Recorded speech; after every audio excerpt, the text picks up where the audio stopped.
নমস্কার, শিক্ষায় আপনাদের স্বাগত। আজ আমরা এমসিকিউ ডিসকাশন করব, ইকোনমি এমসিকিউ।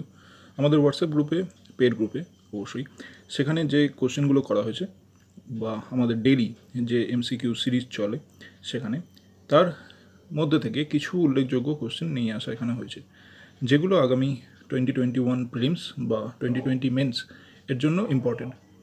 এবং সেই জন্যই আমাদের এই এমসিকিউ সিরিজ, বিশেষত ইকোনমিক্স নিয়ে অনেকেরই অনেক প্রবলেম হচ্ছে, পেড গ্রুপেও প্রবলেম হচ্ছে, সাধারণ মানুষের প্রবলেম হয়। সেই জন্যই আমরা এই পেড গ্রুপ থেকে কিছু ইম্পর্টেন্ট 8টা কোশ্চেন ফ্রিতে আপনাদের জন্য নিয়ে এসেছি। এই কোশ্চেনটি বলতে পারেন একটি ইনস্টিটিউটের কোশ্চেন, একটি আইএস ইনস্টিটিউটের কোশ্চেন 2020। এখানে বলা হয়েছে যে balance of payment, consider the following statement regarding autonomous and accommodative transaction of balance of payment. আমাদের আগের সিরিজে আমরা ব্যালেন্স অফ পেমেন্ট সম্পর্কে ডিটেলসে পড়াশোনা করেছি, সেটা লিঙ্ক ডেসক্রিপশন বক্সে দেখতে পারেন, সেখানে দেওয়া আছে। সেখান থেকেই এই কোশ্চেনটার কোনো অ্যান্সার হয়তো আপনারা পারবেন না। এখানে যে কোশ্চেনটা করা হয়েছে সেটা হচ্ছে অটোনোমাস আর accommodative transaction of balance of payment বলতে কী বোঝায়। প্রথম স্টেটমেন্ট দেওয়া আছে, autonomous item of balance of payment take place due to some economic motives like earning income and profit monetization. And second বলা আছে, সেকেন্ড স্টেটমেন্টে, accommodative item of balance of payment refers to transactions that take place to cover deficit arising from autonomous transactions. হয়তো এই প্রশ্নটা আপনাদের কঠিন লেগেছে, এটার অ্যান্সার হচ্ছে অল অফ দ্য অ্যাবাভ। এবার এটি সম্পর্কে আমরা ডিটেলসে কিছু বলছি। অটোনোমাস আইটেম, অটোনোমাস আইটেমের কী বলা আছে? অটোনোমাস আইটেমে বলা আছে, this refers to international economic transaction that takes place due to some economic motive. Economic মোটিভের জন্য অটোনোমাস আইটেম। আর অ্যাকোমোডেটিভ আইটেম বলতে বলা হয়েছে যেটা হচ্ছে কিছু টেক প্লেস টু কভার, কিছু কভার করছে। আপনারা যদি আরবিআইয়ের কিছু রিসেন্ট যে বাইমান্থলি পলিসি হয়েছে সেটা স্টান্স দেখেন, আরবিআই 3টে বাইমান্থলি পলিসি স্টান্স আছে, তার মধ্যে একটা হচ্ছে অ্যাকোমোডেটিভ। অ্যাকোমোডেটিভ কথাটার মানে হচ্ছে আরবিআই মাইনাসে যেতে পারে অথবা প্লাসে আসতে পারে। অর্থাৎ বর্তমানে যে repo rate, reverse repo rate এই সমস্ত দেওয়া আছে, সেটা পরবর্তীকালে রিডিউসও হতে পারে, আবার প্লাসও হতে পারে। তো এই শব্দ চয়নের দ্বারাই আপনারা বুঝতে পারবেন যে অ্যাকোমোডেটিভ, এখানে কোশ্চেনে যেটা ছিল অ্যাকোমোডেটিভ স্টান্স, সেখানে কী বলেছে, balance of payment refer to transactions that take place to cover the deficit or surplus. Deficit মাইনাসে যেতে পারে অথবা সারপ্লাসে যেতে পারে, প্লাসে যেতে পারে, arising from autonomous transactions. Autonomous transactions থেকে সেটাকে কভার করার জন্যই অ্যাকচুয়ালি অ্যাকোমোডেটিভ ট্রানজ্যাকশন বা অ্যাকোমোডেটিভ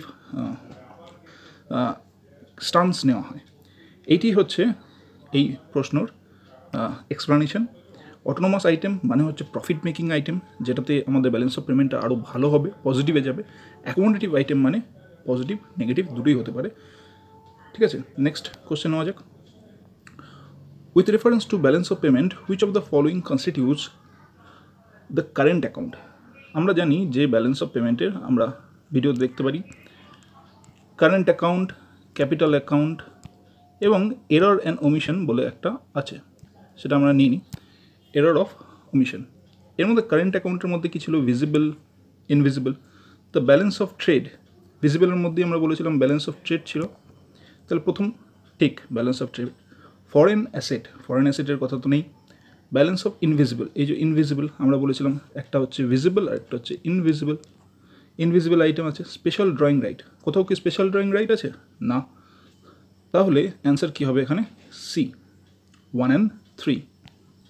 নেক্সট হচ্ছে, consider the following statement applying tax on foreign inflows into a country is known as Tobin tax. এবং দ্বিতীয় স্টেটমেন্টে বলা আছে, Brazil has applied Tobin tax many times. তাহলে প্রশ্ন হতে পারে, মাথায় আসতে পারে যে টবিন ট্যাক্সটা কী। টবিন ট্যাক্স হলো এমন একটি ট্যাক্স যেটি ফরেন এক্সচেঞ্জের উপরে নেওয়া হয়, ফরেন ইনফ্লোর উপর নয়। ফরেন এক্সচেঞ্জের উপর নেওয়া হয়, ফরেন ইনফ্লোর উপর নয়। তাই এই স্টেটমেন্টটি ভুল। এবং Brazil has applied Tobin tax many Times, এটা তো আরও ভুল, কারণ কখনোই ফরেন এক্সচেঞ্জের মেন ডেস্টিনেশন ব্রাজিলে হতে পারে না। এটি এরকম স্টান্স নিতে পারে ইউকে, ইউএসএ, অস্ট্রেলিয়া, এরকম কান্ট্রি। ব্রাজিল বা একটা ডেভেলপিং কান্ট্রি তো কখনোই এটা নিতে পারে না। So answer is neither 1 not 2। এখানে আবার বলছি ফরেন ইনফ্লো জায়গায় যদি ফরেন এক্সচেঞ্জ থাকতো তাহলে ওই স্টেটমেন্টটা রাইট হতো। Next, which of the following constitute capital account? এক্ষুনি আমরা পড়লাম ব্যালেন্স অফ পেমেন্ট, আমরা আবার বলছি balance of payment, current account, capital account, error of emission. এর মাঝখানে আরেকটাও দেওয়া যেতে পারে যেটা হচ্ছে ফরেন এক্সচেঞ্জ।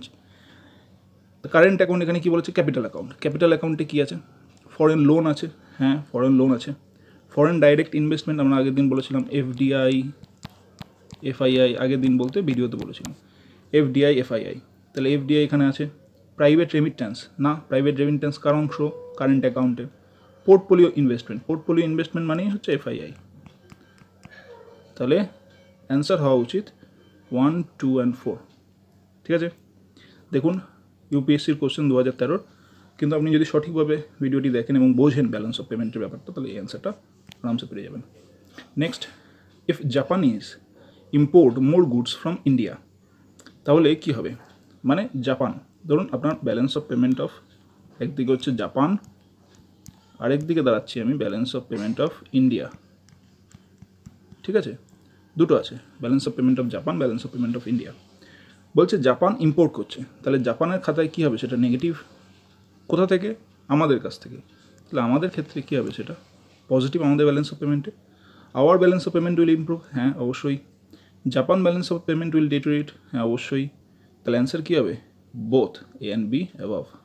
তাহলে এটি হলো answer, A and B above হচ্ছে এটির অ্যান্সার।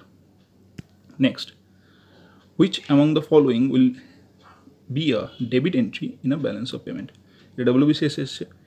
আচ্ছা, আপনাদের যে ব্যাঙ্ক অ্যাকাউন্ট আছে সেখানে দুটো জিনিস হয়, একটা ডেবিট হয়, একটি ক্রেডিট হয়।